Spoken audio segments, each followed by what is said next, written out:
para po sa mas magandang buhay, mas maayos na kalusugan. Dito kami ngayon sa bigay ni Lord na lupa sa amin.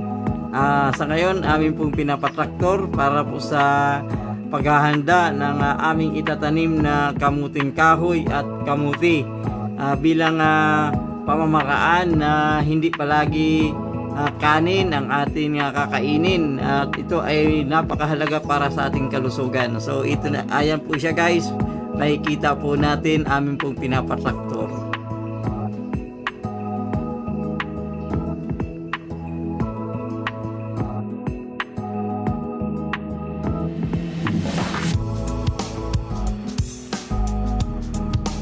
At ito na po ngayon, magkalipas ang isang buwan na pagpatuyo sa mga damo na traktor, at yung lupa ay hindi agad-agad pwedeng araruhin.